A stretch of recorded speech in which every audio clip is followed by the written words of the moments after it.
Hello everyone and welcome back to education channel. आज की इस वीडियो में हम एडमिनिस्ट्रेटिव ऑफिसर्स की रिक्रूटमेंट को डिटेल में डिस्कस करने वाले हैं, तो वीडियो को एंड तक ज़रूर देखें। साथ ही साथ आप हमारा टेलीग्राम ग्रुप भी ज्वाइन कर सकते हैं, जिसका लिंक नीचे डिस्क्रिप्शन बॉक्स में अवेलेबल है। तो चलिए वीडियो को आगे स्टार्ट करते हैं। नेशनल इंश्योरेंस कंपनी लिमिटेड की तरफ से वैकेंसीज आई है। टोटल 274 वैकेंसीज है। जर्नलिस्ट एंड स्पेशलिस्ट है, स्केल 1। तो यहाँ पे आप सब्जेक्ट देख सकते हैं। स्पेशलिस्ट में है डॉक्टर, एमबीबीएस है, उसमें 28 पोस्ट है। लीगल में 20 पोस्ट है। फाइनेंस में 30 है। एक्टोरियल में 2 है। इंफॉर्मेशन टेक्नोलॉजी में 20। ऑटोमोबाइल इंजीनियरिंग में 20। हिंदी राजभाषा ऑफिसर में 22। यहाँ पे जो है अलग अलग कैटेगरी में जो है आपकी वैकेंसीज को डिवाइड किया हुआ है। डिसिप्लिन में आप देख सकते हैं, जर्नलिस्ट में 130 पोस्ट है और बैकलॉग में 2 है, जिसे भी अलग अलग कैटेगरी में डिवाइड किया हुआ है। और यहाँ पे आप एक बार और इम्पोर्टेंट चीज़ देख सकते हैं, candidate can apply for any one discipline only in case of multiple application with the same discipline or across the discipline only the latest valid complete application will be retain in the application fee. तो इस बात का ज़रूर ध्यान रखें। तो अब हम बात कर लेते हैं कि आपसे क्वालिफिकेशंस क्या मांगी गई है यहाँ पे। तो डॉक्टर एमबीबीएस के लिए यहाँ पे आपसे मेडिकल डिग्री आपको आपके पास होनी चाहिए, और degree which are recognise as such by national medical commission, ये आपके पास होना चाहिए। लीगल के लिए graduate, post graduate in law from a recognise university with at least 60% marks आपके पास यहाँ पे होने चाहिए। और SC ST के लिए 55% तो होने चाहिए। फाइनेंस के लिए चार्टेड अकाउंटेंट होना चाहिए, कॉस्ट अकाउंटेंट होना चाहिए, और बीकॉम एमकॉम होना चाहिए विद 60% मार्क्स। एक्वेटोरियल में आप देख सकते हैं, bachelor master degree in statistics है, मैथमेटिक, एक्वेटोरियल साइंस और any other quantitative discipline from a recognised university with at least 60% marks in either of the degree examination, at least 55% for SC ST। Information technology में BE BTech ME MTech in computer science information technology MCA from a recognised university. Automobile engineering में है BE BTech ME MTech in automobile engineering. Journalist officer में है graduate, post graduate in any stream. Hindi राजभाषा officer में है master degree from a recognised university in Hindi English.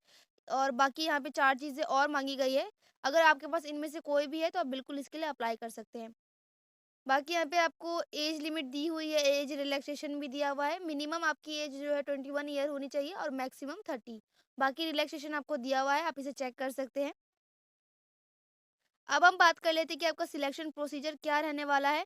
तो part A, applicable for all candidate other than for Hindi officer. तो पहले phase 1 होगा, preliminary examination होगा आपका, फिर फेज़ 2 मेन एग्जाम आपका लिया जाएगा। फेज़ 1 में यहाँ पे आपको सब्जेक्ट दिए हुए हैं, इंग्लिश लैंग्वेज है, रीजनिंग एप्टीट्यूड, क्वांटिटी एप्टीट्यूड और ऑब्जेक्टिव टाइप क्वेश्चंस होंगे। मैक्सिमम मार्क्स की लिमिट दी हुई है, और टाइम ड्यूरेशन क्या रहने वाला है, वर्जन दिया हुआ है, हिंदी इंग्लिश दोनों में दे सकते हैं। फेज़ 2 मेन एग्जाम में यहाँ पे आपका टेस्ट ऑफ रीजनिंग है, English language, general awareness, computer knowledge, quantity aptitude, ये रहने वाले हैं। मैक्सिमम मार्क्स 250 यहाँ पे टोटल दिए हैं, मीडियम हिंदी और इंग्लिश है, और टाइम लिमिट भी यहाँ पे आपको दी हुई है। स्पेशलिस्ट की बात करें तो यहाँ पे भी सेम सब्जेक्ट दिए हुए हैं। और अब हम बात कर लेते हैं applicable for Hindi officers only की। तो यहाँ पे भी वही सेम है, रीजनिंग है, जनरल अवेयरनेस, इंग्लिश है, लैंग्वेज है, test of translation English to Hindi and Hindi to English ये दिया हुआ है, और test of Hindi and English grammar, vocabulary, knowledge of art, rule regarding official language, implementation, test of Hindi language, essay, precis comprehension, letter writing, तो ये आपसे यहाँ पे पूछा जाएगा। बाकी डिटेल यहाँ पे आपको दी हुई है। एप्लीकेशन फ़ी की बात करें तो SC ST PWBD कैंडिडेट को यहाँ पे 250 पे करने होंगे, और ऑल कैंडिडेट जो है उन्हें 1000 RS पे करने होंगे। एग्जामिनेशन सेंटर की बात करें, फेज़ 1 में स्टेट यहाँ पे काफ़ी सारे दिए हुए हैं, और सेंटर्स भी यहाँ पे आप देख सकते हैं। स्टेट यहाँ पे दिए हुए आंध्र प्रदेश है, असम है, अरुणाचल प्रदेश, बिहार, चंडीगढ़, छत्तीसगढ़, दिल्ली, गोवा, गुजरात, हरियाणा, तो ये आपके स्टेट रहने वाले हैं। फेज़ 2 की बात करें तो हिंदी राज्य भाषा के लिए आंध्र, तेलंगाना, असम, बिहार, चंडीगढ़, छत्तीसगढ़, दिल्ली। तो अब हम बात कर लेते हैं कि आपको अप्लाई करना कैसे करना है। तो यहाँ पे आपको जो है ऑनलाइन अपने उसको अप्लाई करना होगा फॉर्म को। और यहाँ पे आपको डिटेल दी हुई है कि क्या-क्या आपके जो है डॉक्यूमेंट्स लगने वाले हैं, तो एक बार इसे ज़रूर चेक कर लें कि कौन से डॉक्यूमेंट्स आपसे यहाँ पे माँगे गए हैं। एप्लीकेशन प्रोसीजर यहाँ पे दिया हुआ है, लिंक भी यहाँ पे आपको मिल जाएगा, जहाँ पे क्लिक करके आप अपना जो है ऑनलाइन एप्लीकेशन का फॉर्म फिल कर सकते हैं। तो अब हम बात कर रहे थे कि इसकी रजिस्ट्रेशन कब से शुरू होगी।